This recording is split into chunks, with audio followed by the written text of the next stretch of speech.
Muy bien, vamos a comenzar una nueva aventura fotográfica. Si todavía no vieron los dos videos anteriores y decidieron empezar por este, les recomiendo que no lo hagan, al menos que vean primero el video número uno de fotografía a nivel general, no específica en Argentina, porque hay algunas cuestiones que tienen que ver con los desarrollos técnicos que no van a estar presentes en este video porque los expliqué de manera más detallada en el otro, y en este caso entonces no van a estar presentes, como algunos antecedentes de la fotografía o la explicación de pronto de cómo funciona el daguerrotipo.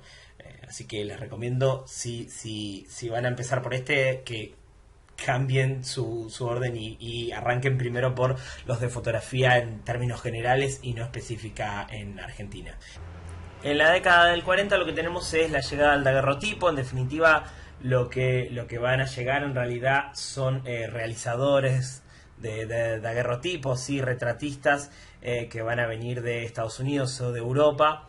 En la década del 60 lo que tenemos es la fotografía como un instrumento político, sí, porque comienza a ser utilizado junto a la xilografía como una forma de retratar a los personajes del mundo de la política argentina y algunas de las campañas, como por ejemplo las líneas del ferrocarril o la campaña del desierto. En 1980 lo que tenemos es la multiplicación de los fotógrafos aficionados, sí, que ya no se dedican ni al mundo de la política ni al arte, sino los primeros fotógrafos amateur, por decirlo de alguna manera. En 1910 va a comenzar, en realidad más cerca de 1920, casi en los últimos años de la década de 1910, van a empezar a aparecer revistas que empiecen a darle cada vez un mayor protagonismo a la publicación de fotografías. En 1930 lo que tenemos es una continuación de lo que ya había comenzado a aparecer en 1980, que son los fotógrafos que sacan fotografías solo por amor al arte, por decirlo de alguna manera. En 1945 tenemos la aparición del peronismo y vamos a ir viendo cómo a raíz del peronismo y esto como algo que queda de allí en adelante, hay un cambio en la utilización de la imagen fotográfica y la imagen fílmica con fines políticos. En 1976 tenemos el funcionamiento de la fotografía, principalmente, digamos, en labor de algunos de los principales fotógrafos argentinos durante la última dictadura. En la década del 80 tenemos el rol de la fotografía en el regreso a la democracia y finalmente desde mediados de los 90 hasta la actualidad pensar brevemente el pasaje de lo analógico a lo digital en Argentina. En el video sobre la fotografía en el mundo, por decirlo de alguna manera, precisamos un poco más sobre la invención del daguerrotipo y su funcionamiento. Lo cierto, lo que es importante acá es saber que en 1839 Daguerre le vende los derechos al gobierno francés, y de ahí en más se va a abrir la práctica del retrato en daguerrotipo, de manera que en la década del 40, los primeros años del 40, ya va a empezar a llegar la técnica del daguerrotipo a Buenos Aires.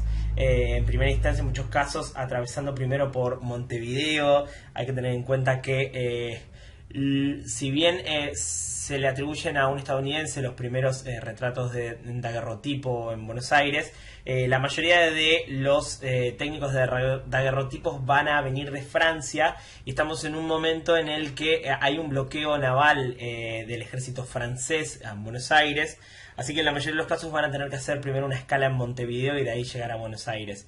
El daguerrotipo es algo caro, es un producto caro, entre otras cosas, porque recién está iniciando, son pocos los que se dedican a este tipo de retratos. Van a comenzar en Buenos Aires, después se van a ir sumando provincias como Corrientes y luego van a ir surgiendo sedes en otros lugares, pero efectivamente era algo bastante caro. Un daguerrotipo podría llegar a costar 4 veces lo que cobraba un almacenero, por decirlo de alguna manera. Así que por lo general los primeros daguerrotipos van a ser a personajes destacados de la política y del ejército argentino. En la década del 50 van a empezar a multiplicarse los estudios de daguerrotipos. Ya van a aparecer en otras provincias, no solo en Buenos Aires. Y salvo contadísimos casos, por lo general es una actividad principalmente masculina la captura de este tipo de imágenes. Por lo general quienes se dedicaban a la producción de daguerrotipos eran hombres. Va a haber un uso a partir de la década del 50 muy importante por parte de los sucesivos gobiernos de el daguerrotipo y la litografía como técnica de reproducción, de la que detallamos bastante mejor en los otros videos, para poder reproducir obras, campañas realizadas por el ejército, y además para difundir el semblante, ¿sí? El rostro de los principales actores de gobierno. Hay una técnica que se comienza a usar que después va a tener mucha repercusión en Argentina, incluso más que el daguerrotipo, porque el daguerrotipo es algo muy caro, que es el ambrotipo. El ambrotipo es un procedimiento de captura de la imagen bastante similar al del daguerrotipo. De hecho, la técnica es prácticamente la misma. La diferencia es que en vez de trabajar sobre placas de metal que eran muy caras, el ambrotipo trabaja sobre vidrio. Por eso va a ser muy utilizada esta técnica, porque es considerablemente más barata. Algo que vamos a encontrar en los años siguientes, que especificamos bastante en el otro video, es el tema también de las tarjetas de visita, ¿sí? Que reproducían también la técnica del daguerrotipo, pero en un tamaño más chico, y que después de un tiempo van a empezar a realizarse en papel. Eso los va a hacer bastante más económica. El daguerrotipo de el almirante Guillermo Brown y su esposa en su aniversario se cree que es posiblemente el primer daguerrotipo tomado en Argentina. La fecha en la que data oscila entre 1843 y 1844, tomada por Elliot, un daguerrotista estadounidense. Después, en un periodo también difícil de datar, entre 1844 y 1845, aparece el daguerrotipo de la hija de Rosas. Algo que a veces llama un poco la atención a los historiadores es que, si bien muchas veces se le atribuye a Rosas un carácter ególatra, él no accedió a tomarse ninguna fotografía. No hay daguerrotipos de Rosas. Sin embargo, él mismo habría pedido personalmente que se tome el daguerrotipo de su hija. En 1850 empieza una época en la cual la política va a comenzar a hacerse con las herramientas de la fotografía, principalmente para dar cuenta de los actos de gobierno, como la campaña al desierto, la construcción de los primeros líneas de ferrocarriles, así como también la urbanización de Buenos Aires. También es una época en la cual va a comenzar de a poco a quedar de lado el daguerrotipo, ¿sí? Más que nada va a conservarse para la cuestión de los retratos, espacio en el que va a empezar también a ser dejado de lado por las tarjetas de visita, y en todo lo que tenga que ver con la fotografía en exteriores, los paisajes, las campañas, el retrato de vida de los pueblos originarios y de la vida gauchesca va a estar más que nada cubierto por los ambrotipos de los que hablábamos en la diapositiva pasada. Como comentábamos antes, en este periodo uno puede encontrar las primeras vistas porteñas, ¿sí? de la ciudad de Buenos Aires, y también la campaña del desierto, donde uno puede ver reproducción de imágenes que se han tomado a los soldados o a los pueblos originarios, y la construcción y puesta en marcha de los primeros ferrocarriles. En la década del 80 vamos a encontrar la aparición de los fotógrafos aficionados, y personas que ya no estaban ni estrechamente vinculadas con los actos de gobierno, ni con la realización de retratos como una forma de ganarse la vida.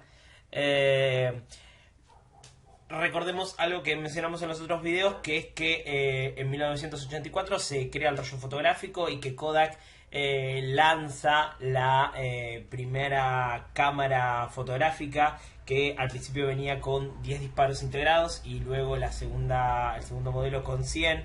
Esto permite a nivel internacional prácticamente que la fotografía se vuelva algo más accesible, que no requiera la expertise artesanal, ¿sí? de los dispositivos fotográficos anteriores, en donde quien tomaba la imagen tenía que tener un buen conocimiento químico como para poder preparar las placas antes de la captura y para poder preparar el revelado y además el fijado de la misma para que la imagen no se perdiera rápidamente.